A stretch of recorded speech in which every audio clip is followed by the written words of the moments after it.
ಎಲ್ಲರಿಗೂ ನಮಸ್ಕಾರ. ನಾನು ನಿಮ್ಮ ಚೆನ್ನ.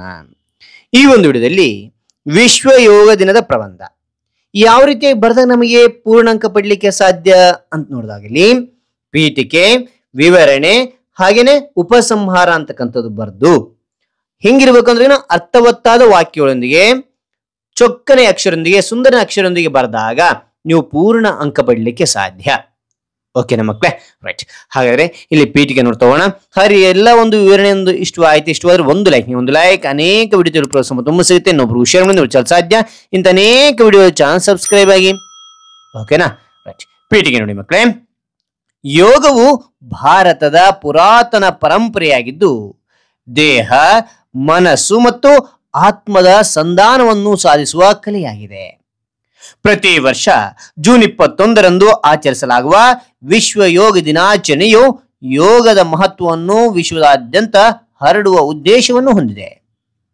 2014ರಲ್ಲಿ ಭಾರತದ ಪ್ರಧಾನಮಂತ್ರಿ ಶ್ರೀ ನರೇಂದ್ರ ಮೋದಿಯವರು ವಿಶ್ವಸಂಸ್ಥೆಯಲ್ಲಿ ಪ್ರಸ್ತಾಪಿಸಿದ ಕಾರಣ 2015ರಲ್ಲಿ ಪ್ರಥಮ ಬಾರಿಗೆ ಜಾಗತಿಕವಾಗಿ ಯೋಗ ದಿನ ಆಚರಿಸಲಾಯಿತು ಅಂತಕ್ಕಂಥದ್ದು ಇಲ್ಲಿ ಪೀಠಿಕೆ ಅಂತಕ್ಕಂಥದ್ದು 5-6 ಸಾಲಿನಲ್ಲಿ ಬರೀತಾ ಹೋಗಿ ಮಕ್ಕಳೇ.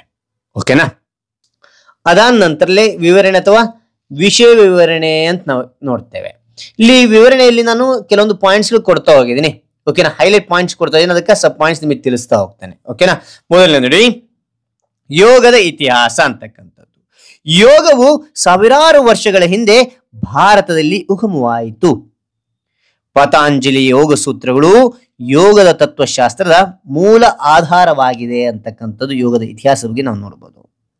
ಅನಂತರ ಅಂತಾರಾಷ್ಟ್ರೀಯ ಯೋಗ ದಿನದ ಮಹತ್ವ ಏನು ಹೊಂದಿರತಕ್ಕಂಥದ್ದು ಮಹತ್ವ ಅಂತ ನೋಡಿದಾಗಲಿ ಜೂನ್ 21ರಂದು ಆಚರಿಸಲಾಗುವ ಈ ದಿನವನ್ನು ಉತ್ತರ ಗೋಳಾರ್ಧದ ಅತಿ ಉದ್ದದ ದಿನವಾಗಿದೆ.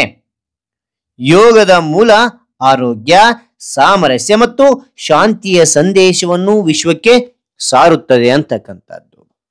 ವಿಶ್ವಸಂಸ್ಥೆಯ 193 ಸದಸ್ಯ ರಾಷ್ಟ್ರಗಳ ಬೆಂಬಲದೊಂದಿಗೆ ಈ ದಿನವು ಜಾಗತಿಕ ಮನ್ನಣೆ ಪಡೆದಿದೆ ಅಂತಕ್ಕಂಥದ್ದು ನೋಡಬಹುದು.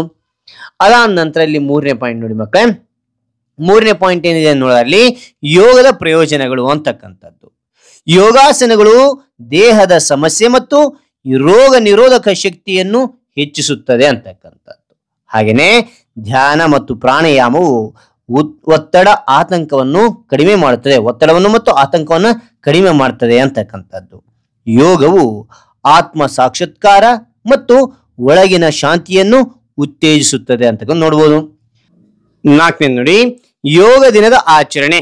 ಯೋಗ ದಿನ ಆಚರಣೆ ಹೆಂಗ್ ಮಾಡ್ತೀವಿ, ಎಲ್ಲಿ ಮಾಡ್ತೀವಿ ಅಂತ ನೋಡಿದಾಗ ಇಲ್ಲಿ ಶಾಲೆಗಳಲ್ಲಿ, ಕಾಲೇಜುಗಳಲ್ಲಿ, ಕಚೇರಿ ಹಾಗೂ ಸಾರ್ವಜನಿಕ ಸ್ಥಳಗಳಲ್ಲಿ ಯೋಗ ಕಾರ್ಯಕ್ರಮಗಳು ಆಯೋಜಿಸಲಾಗುತ್ತವೆ ಅಂತ ನೋಡ್ಬೋದು. ಆ ನಂತರ ಆನ್ಲೈನ್ ಯೋಗ ತರಬೇತಿಗಳು ಮತ್ತು ಸಾಮಾಜಿಕ ಮಾಧ್ಯಮದಲ್ಲಿ ಯೋಗದ ಬಗ್ಗೆ ಜಾಗೃತಿ ಮೂಡಿಸ್ತದೆ ಅಂತಕ್ಕಂಥದ್ದು. ಸಾಮೂಹಿಕ ಯೋಗ ಶಿಬಿರಗಳು, ಕಾರ್ಯಾಗಾರಗಳು ಮತ್ತು ಸೆಮಿನಾರ್ಗಳು ಆಯೋಜಿಸಲಾಗ್ತದೆ ಈ ದಿನದಂದು ಅಂತ ನೋಡ್ಬೋದು. ಓಕೆ. 5ನೇ ಪಾಯಿಂಟ್ ನೋಡಿ, ಯೋಗದ ಜಾಗತಿಕ ಸ್ವೀಕಾರ ಅಂತಕ್ಕಂಥದ್ದು. ಯೋಗವು ಇಂದು ವಿಶ್ವದಾದ್ಯಂತ ಜನಪ್ರಿಯವಾಗಿದೆ.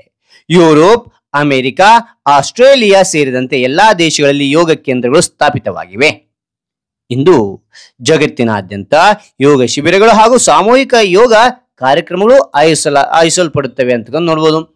ನಾವು ಇದಾದ ನಂತರ ಇಲ್ಲಿ ಏನ್ ಮಾಡಿದ್ವಿ, ಉಪಸಂಹಾರ ಅಂತಕ್ಕಂಥ ನಿಮ್ಮ ಅಭಿಪ್ರಾಯದಲ್ಲಿ ಬರಿತಾ ಹೋಗ್ಬೇಕಾಗತ್ತೆ ಮಕ್ಕಳೇ. ಓಕೆನಾ? ವಿಶ್ವ ಯೋಗ ದಿನವು ಯೋಗದ ಮೂಲಕ ಆರೋಗ್ಯಕರ ಮತ್ತು ಸಾಮರಸ್ಯಪೂರ್ಣ ಜೀವನವನ್ನು ಸಾಧಿಸುವ ಜಾಗತಿಕ ಚಳುವಳಿಯಾಗಿದೆ. ನಾವು ಒಬ್ಬರಿಗೊಬ್ಬರು ಮತ್ತು ಪ್ರಕೃತಿಯೊಂದಿಗೆ ಸಾಮರಸ್ಯದಿಂದ ಬದುಕುವ ದಾರಿಯನ್ನು ಕಂಡುಕೊಳ್ಳಬಹುದು ಅಂತ ಕಂಡುಕೊಳ್ಳಬಹುದು. ಹಾಗಾದ್ರೆ ಈ ಎಲ್ಲ ವಿವರಣೆ ಅಂತ ನಿಮಗೆ ಇಷ್ಟವಾಯ್ತಾ? ಇಷ್ಟವಾದ್ರೆ ಒಂದು ಲೈಕ್ ಅನೇಕ ವಿಡಿಯೋ ತಲುಪುವ ತುಂಬ ಸಿಗುತ್ತೆ. ಇನ್ನೊಬ್ರಿಗೂ ಶೇರ್ ಮಾಡಿ. ನೀವು ಸಾಧ್ಯ ಅಂತ ಅನೇಕ ವಿಡಿಯೋ ಚಾನಲ್ ಸಬ್ಸ್ಕ್ರೈಬ್ ಆಗಿ. ಮತ್ತೊಂದು ಹೊಸ ವಿಷಯದೊಂದಿಗೆ ಮತ್ತೊಂದು ಹೊಸ ವಿಡಿಯೋದಿಂದ ಭೇಟಿ ಆಗ್ತೇನೆ. Thank you for watching. ಹಾಗೆ ನಿಮ್ಗೆ ಯಾವ ರೀತಿಯ ಪ್ರಬಂಧ ಬೇಕಂತೇಳಿ ಕಾಮೆಂಟ್ ಮಾಡಿ. ಬಾಯ್.